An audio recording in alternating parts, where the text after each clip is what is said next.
Après son match absolument catastrophique face au Barça, Kylian Mbappé est la cible de nombreuses critiques et on va en parler dans cette vidéo. Salut à tous les gars, c'est Azial. Aujourd'hui, on se retrouve pour une nouvelle vidéo. On va revenir sur le Real Barça, défaite 4-0 avec une prestation catastrophique de Kylian Mbappé. En vrai, ça n'a pas été le seul à complètement louper son classique, son classico. Maintenant, ça reste celui qui est, on va dire, le plus mis en avant et sur qui on tape le plus parce que on en attendait beaucoup de Kylian Mbappé pour son premier classico. À titre de comparaison, l'année dernière, t'as quand même un Jude Bellingham qui pour son premier classico t'a mis doublé et t'a permis de gagner en plus, marquant un but extraordinaire, une frappe de loin vraiment extraordinaire et un but à la 90e. Donc en plus le scénario était présent. On attendait quelque chose de similaire pour Mbappé pour son premier classico et c'était pas loin de se réaliser parce que il y a ce but hors jeu quand même avec en plus toutes les vannes autour des nombreuses célébrations qui voilà, il a célébré comme Pogba à l'Euro 2021, sauf que Pogba au moins l'avantage c'est il y avait vraiment but. Bon après tu te fais éliminer donc forcément on te vanne. Là le pire c'est que tu te fais humilier et en plus de ça ton but est même pas valable. Donc t'as célébré 50 ans pour pas grand chose. Enfin bref, on va parler de tout ça dans cette vidéo. Avant que la vidéo commence, n'hésitez pas à la liker, la commenter, la partager et à vous abonner. Ça fait toujours plaisir et ça aide pour le développement de la chaîne. Et nous, on va pouvoir y aller dès maintenant. Et la question que j'ai envie de me poser, moi, sérieusement, c'est qu'en avant-match, tu vois, j'avais noté cette petite déclat du coup de José Luis Sanchez, journaliste de la Sexta TV. Les gens veulent voir le grand Mbappé, celui qui met par terre les défenseurs, le Mbappé de la dernière finale de la Coupe du Monde qui est décisif et décide du sort des matchs. Et moi, la question vraiment que je vous pose, et c'est pas la première fois que je vous le dis, mais est-ce que finalement, on le reverra un jour ce Mbappé-là? Est-ce que on n'est pas, on vit pas encore une fois dans une sorte de fantasme à imaginer que la période que traverse actuellement Mbappé, c'est juste une mauvaise passe et que le Mbappé qu'on voyait en 2021-2022, on va le revoir d'ici quelques temps. Il suffit juste d'attendre que mentalement il aille un peu mieux, que physiquement il aille un peu mieux. Même techniquement, ce serait bien d'aller un peu mieux, Kylian, parce que, tu vois, moi c'est un truc vite fait, petit aparté avant de reposer la question, est-ce que finalement ce Mbappé-là, on le reverra un jour, le Mbappé de 2021-2022 qui était extraordinaire. Parce que, en fait, à chaque fois qu'on parle des matchs de Mbappé, on dit souvent, ouais, mais c'est parce que physiquement, il a besoin de se remettre en jambe. Ça a été d'ailleurs l'excuse qu'ils ont trouvée là, lors du dernier rassemblement. C'est pour ça qu'il n'est pas allé avec l'équipe de France et qu'il a fait sa petite escapade de suédoise. C'est parce qu'il avait besoin de se retaper physiquement. C'est parce que il avait besoin de se régénérer mentalement. Voilà, c'est les trucs qu'on nous a avancés. Voilà, un Mbappé qui sera mieux physiquement et mieux mentalement, ça va redevenir le Mbappé Prime, etc. Alors, dans un sens, ils ont raison, hein. Mbappé, on l'a bien remarqué l'année dernière, notamment en deuxième partie de saison et pendant l'Euro, que physiquement c'était très compliqué et peut-être aussi mentalement. Maintenant, moi je trouve qu'il y a un truc qui est quand même dingue et qu'on parle jamais, on n'en parle jamais quand il s'agit de Mbappé, mais quand est-ce que Mbappé a progressé techniquement? Non, moi je vous pose vraiment la question. Quand est-ce que Mbappé a vraiment progressé techniquement? Et aussi une autre question. Quand est-ce que Mbappé progressera tactiquement? Parce que moi je suis désolé, mais le match d'hier, c'est aussi une sacrée alarme sur le niveau tactique de Mbappé. C'est-à-dire que hier, je veux bien que la défense du Barça joue très bien le piège du hors-jeu. Maintenant, quand sur un match de 90 minutes, t'es hors-jeu 8 fois, ça veut dire que voilà, si tu prends le temps de jeu effectif, que tu oublies un petit peu les phases où il y a des touches, des trucs comme ça, des arrêts de jeu, on va dire qu'on tourne autour de 65-70 minutes de jeu, temps de jeu effectif. C'est-à-dire qu'en gros, t'es hors jeu une fois toutes les 8 minutes.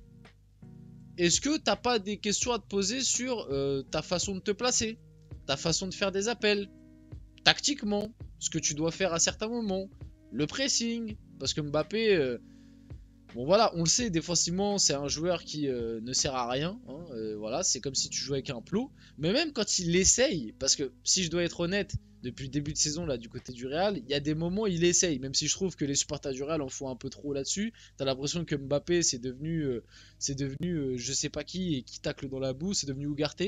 Non, il fait pas tant d'efforts que ça, mais c'est vrai qu'à des moments il essaye d'armer deux trois trucs, mais il presse n'importe comment.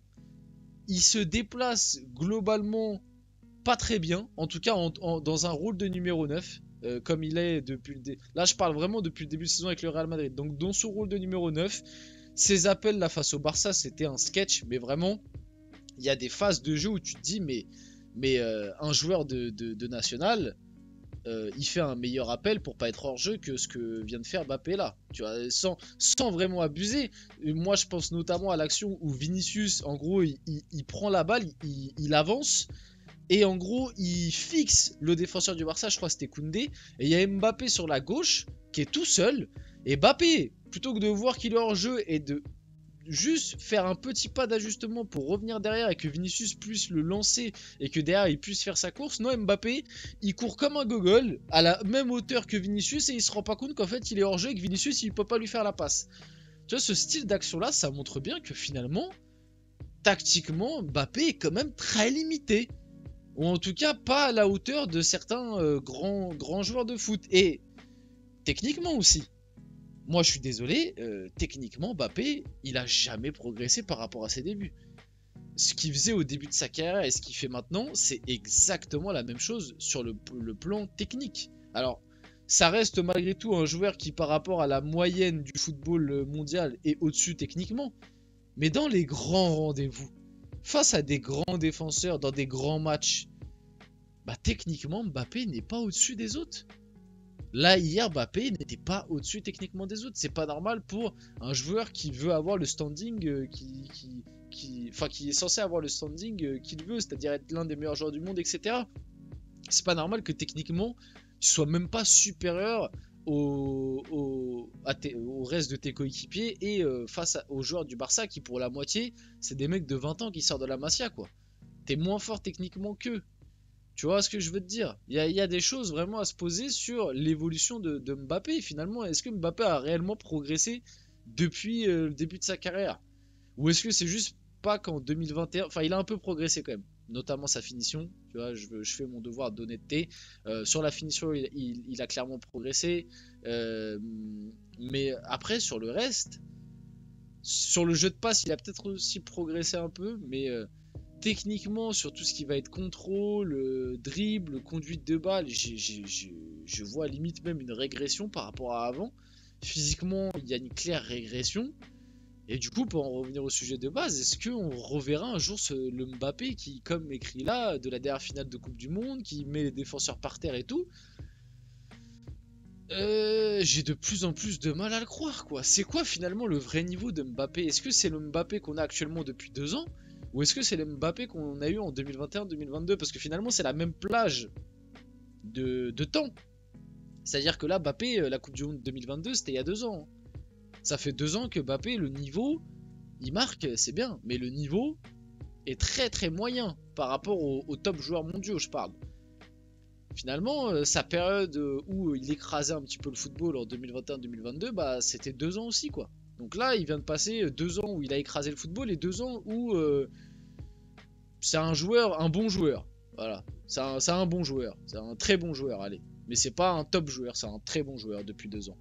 Donc c'est quoi son vrai niveau? C'est le niveau plus très bon joueur ou le niveau mec qui écrase le foot? Moi je me pose la question. En plus là il arrive sur ses 26 ans. Il y a un déclin physique qui va gentiment arriver. On a déjà commencé à le voir. Compliqué. Compliqué un petit peu pour la suite. Enfin bref, Booba vanne la performance de Kylian Mbappé. Autant de 0 que sur ses chèques. Quel monde injuste. La performance face au Barça, 0 but, 0 passe D, 0 occasion créée, 0 centre précis, 0 faute obtenue. Seulement un dribble réussi, seulement un duel gagné, 8 hors jeu. Le match de Kylian Mbappé face au FC Barcelone. Voilà. C'est censé être le meilleur joueur du monde, on le rappelle. Hein. On le rappelle que c'est censé être le meilleur joueur du monde. Et le pire, c'est que ça peut arriver de rater un match, rater un classico, voilà. Même si bon, là t'es au Bernabéu, donc t'as un peu moins d'excuses pour le rater. Ça peut arriver de rater un match, mais le problème, c'est qu'avec Mbappé, c'est pas la première fois. Même là, depuis le début de saison avec le Real, c'est pas la première fois qu'il fait des matchs de ce style-là. Et même depuis le début de saison avec le Real, quand il fait des matchs moyens, on nous dit ah regardez Mbappé, on l'a vu, comme ce que j'ai entendu face à Dortmund. Moi j'ai dit face à Dortmund, il marque pas, mais il fait un match correct. Il fait un match ok, un bon match, mais sans plus. J'ai entendu certains supporters du Real dire: oh, vous avez vu le match de Mbappé face à Dortmund? Ah, il marque pas, mais oh, qu'est-ce qu'il a été bon dans le jeu. Ok, j'avais l'impression d'entendre les supporters du Real, ils me parlaient de Messi 2011, quoi. Bah, les gars, non. Et ça montre aussi que c'est inquiétant et que l'exigence autour de Mbappé, elle a clairement baissé, quoi. C'est-à-dire que maintenant, il fait un match correct. On nous explique qu'il a fait: waouh, ah, on a vu Mbappé, ah, il a été énorme aujourd'hui.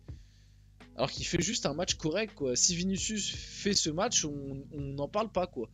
Donc Rafinha s'est bien moqué de Mbappé. La calma d'ailleurs de Mbappé envers son public, c'était très drôle.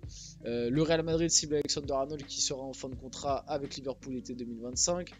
Ça, c'est quelque chose qu'on a déjà vu. Et pour finir, petite info sur Arda Güler qui se fait recadrer par plusieurs cadres du Real Madrid au sujet de son comportement. Mais le Turc a accepté la remontrance. On va finir la vidéo là-dessus. J'espère que cette vidéo vous a plu. Si c'est le cas, n'hésitez pas à la liker, commenter, partager et vous abonner, les gars. C'était Azial. On se retrouve très rapidement pour une prochaine vidéo.